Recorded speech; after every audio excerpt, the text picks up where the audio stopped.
dark times in their lives, or they're playing it in the hospital while laying there with an injury or something.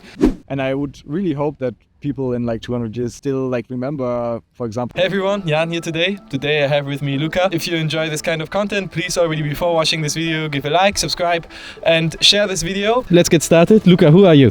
Hey, I'm Luca. I'm co-founder of a video game company called Toukana Interactive. And we're doing indie strategy games mainly for PC. But we also did a board game. And we're now at the moment collaborating with the YouTube channel Kurzgesagt. Actually really cool, yeah. I remember the moment just 2 days ago my brother sent me a message on WhatsApp and telling me, did you see this video? Kurzgesagt actually now has a video game. And I was like, yeah, I know the guy who is actually sitting next to me in the WeWork, and maybe I should just have a talk with him and talk about that. Let's go back a bit in time. You also created this game like Dorfromantik together with your team, one of the most successful board games also in Germany. Pretty impressive there. Also props to you, man. Yeah, I founded the company with like 3 colleagues of mine from university. I studied game design here in Berlin. I started back then in 2014. We did the bachelor together, kind of vibed really well together on a working basis. Then we all did some different jobs. For example, I worked in a VFX company at Studio Babelsberg for 2 years. But then we came back together and said, let's try something on our own. We want to make our own video games.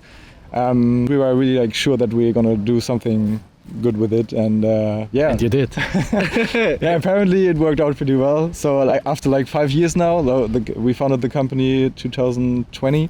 Actually crazy how time flies. We made Dorfromantik. It was still kind of a university project, because we went back to our university where we did the bachelor together and made a master program there, which was based on founding your own company and bringing out a game on Steam. So Dorfromantik first was a video game and then became a board game? Yeah, that's the whole story. We did the video game first also on PC, because that's what we are actually good at, or what our roots are. And then after I think 2 years or 1.5 years after the first release of Dorfromantik, Pegasus, one of the big board game publishers in Germany, they reached out to us with 2 board game authors who wanted to make a collaboration and work together on an actual board game for Dorfromantik. Became actually pretty successful in the end. For us it was first a kind of a dream project, because we are board game nerds as well. It turned out to be Spiel des Jahres 2023, I think, and which is pretty crazy. Bro, that's actually really impressive, man. I'm actually really impressed by that, I must say. Game of the year, to create a game of the year. So many people like your game. Must feel so good that you created something that so many people enjoy, no? Yeah, it's a crazy feeling, especially when you read all the stuff, emails from people who say the game helped them through dark times in their lives, or they're playing it in the hospital while laying there with an injury or something. And it's pretty heartwarming to hear or to read all that stuff. Bro, that's actually keeps you going, huh? That's the energy. Man, I do even remember the moment, I think last Christmas, I thought about giving my brother a present. I thought to give him a board game, and I bought a board game. I think I bought Wizard in the end, the card game of Settlers of Catan. So I thought maybe Dorfromantik could be a game I would like, So you created this game Dorfromantik, and it went really well. And now you just released the game together with Kurzgesagt.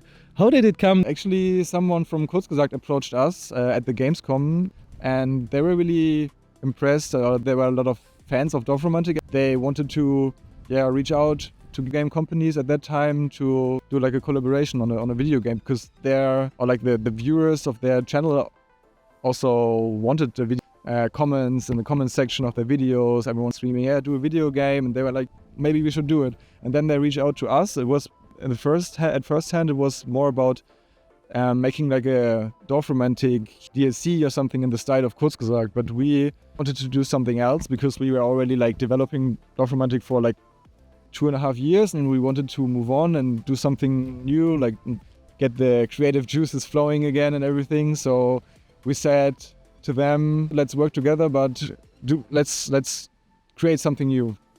And then we developed I think 8 prototypes, very short, very small prototypes in 2 or 3 days. And then we pitched all of them to them, and then there was one prototype which shoots like mechanic-wise and also like style-wise, and that was like the starting point of Starbirds. And now we are like, I think 2.5 years into the development of Starbirds and have now finished the first version of it and released it on Steam a few days ago. So it's pretty exciting actually. Yeah, congrats, man. Congrats to that. Big days for you, big days.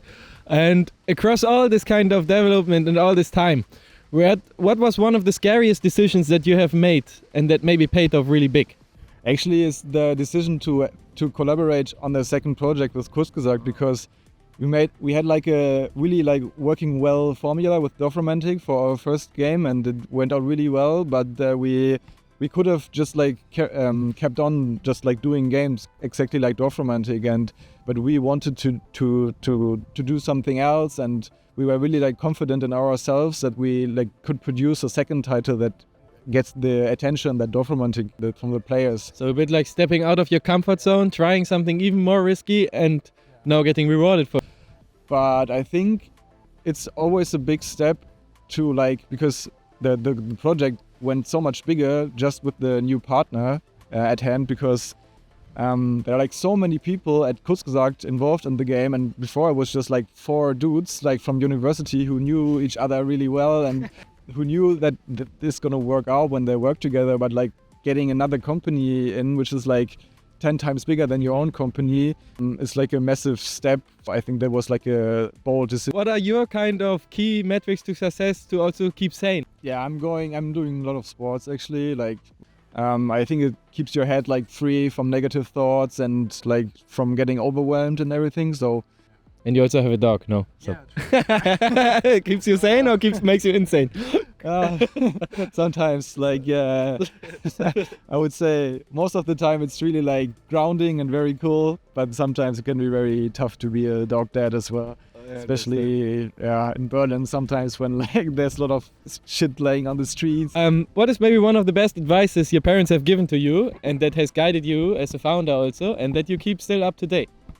My parents very liberal always, and always like encouraged me to do like creative stuff, and did a lot of investment in my like art career as well, and that was like a huge part of the whole in my work life basically. So maybe the trust of your parents. So if you're parents and your child wants to do something artsy, you see it can become also successful. Continue. It worked out. So. Support. Across this journey, what was maybe one of your lowest moments?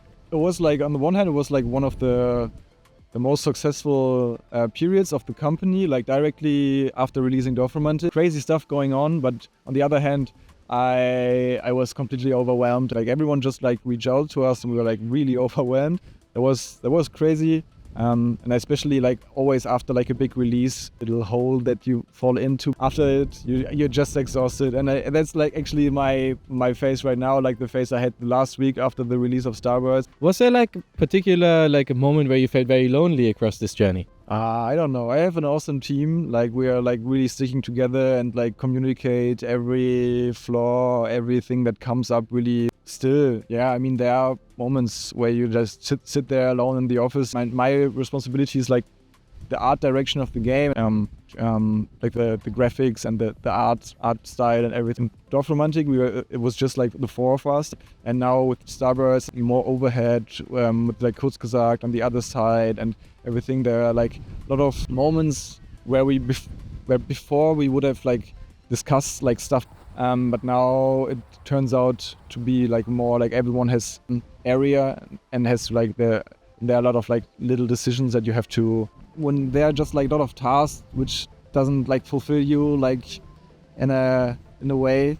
I think that it in those phases, but okay. I mean, I'm having my dog, I'm having my running, so I keep saying I would. Okay, I like it, man. That sounds great. Mm-hmm. What piece of player feedback from one of your players has maybe changed your mind or changed your view of the world?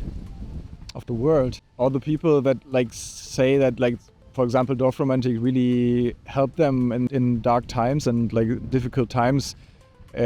Actually, like the people who say that Dorfromantik really helped them and of their lives really like stood out. For me, it's a big passion to make games And sometimes I ask myself, I'm doing like entertainment stuff, right? And it's not really that I actually help people like maybe in other jobs, like people actually help people in the hospital. And I was thinking about, am I doing the right thing? Am I doing a good thing for society and everything? And like with like people telling me that the game actually helps them to stay sane or to calm down after work, and they just like play it every day, like just like for a few minutes and calm down and have a good time, and like it helps them to like forget some stuff. Do you ever get like also kind of a hate review on Dorfromantik, and how did you handle that? Yeah, sure. I mean, there's always like when you put something out, there will always be. I really had to learn to like how to get along with all that stuff. I mean, the reviews for Dorfromantik were like overwhelmingly positive on Steam. It's like 95% positive reviews and just like 5% negative reviews. But you always like tend to read the negative more, because I mean, it's also like oftentimes it's feedback for the game and it's actually like really worth. But some are really just like trolling. And Do you remember one comment in particular? Just all the dumb comments where people just say, it's boring. I don't know. I think it's more like the troll comments. But yet you think about it somehow. Yeah, and It's very unfortunate. Like, I mean, actually, like for example, in Starbirds now we had like lot of like great negative reviews, that were like people actually had a good point and pointed out stuff that's really not like working perfectly in the game. Money versus art. How do you like balance this? Because art is kind of like in business, and money is sometimes a bit contradictory, I think. Yeah, it really is. It's really hard to find a balance there, because I mean, we had luck with our first game, which made good amount of money, so we were really like free with our second product now and could like take more time. I mean, we also had like the collaboration. We committed on like a timeline, and we had to like put out the game at some point, so we still had the pressure. We have like employees now, we have like a company going, and we really need to make money with the games we make, and we can't just like put something out. You need to pay salary, right? Yeah, which isn't like working out financially. We also are interested in like advertising the game. People in the team who actually are interested in doing marketing and really get like invested in it, and that's a cool thing. It's a good combination, because the person who does it in our case, he directly works in the game and he knows perfectly how to advertise the game. So the key to success here, to balance art and business, is to bring in-house people kind of in that do kind of both. Yeah, I mean, it's a bit in our case, it's a bit lucky, or I don't know, maybe it's also like how we build the team in the end, that we have like people doing both. But I think that's not like the common case for game developers. Normally there are like people who are really invested in game development. There's one bonus question, which we come to later. In 5 years, fast forward, what headline would you like to see? Toukana releasing its fourth big game, and it's successful, and the team is still like together, and so cute, man. Love each other. Fair love, bro. So we're living our dream basically, and we want to continue this for as long as we can. So if we have like the same state with like a great team, with some cool products out, it's perfect. I like it, man. I like it. Okay, so bonus question I have one bonus question here. I bring some cards with me. Since you're a game developer, I thought we bring a game, and there's like many cards. Normally they're a bit philosophical. Do you want that people in like 200 years remember you? Do you think that the life for your ancestors, for the next generation, will be better or worse? And what are you really eager to do? I think it's in the core of humans. I think also, for me, it's really important to have like a creative output and to give something to the world and like some kind of peace. And I would really hope that people in like 200 years still like remember, for example, Dorfromantik or one of the games I did. And I think that's like in the core of like all this stuff I do. So I like that answer. So in 200 years, if you watch that and still playing that game, this is the guy, you know? Okay, with that we close this. Thank you very much for watching. If you enjoyed this content, please give a like, subscribe, and share this video with some people who maybe also like very much game. Check it out. It's a really cool game. They just developed it, just got released. You should surely check it out. I love also Kurzgesagt, great channel. And if you also let me know in the comment section which other people you would like that I interview or what other questions you think I should ask, please just write in the comments. And if there's something that you found specifically interesting, Luca shared today with us. And with this said, thank you very much for watching and see you in the next episode. Bye bye. Bro, das war witzig, oder? Ja, hat Bock gemacht. Ich fand's voll cool sogar mit dir. Also ich fand auch die Fragen cool.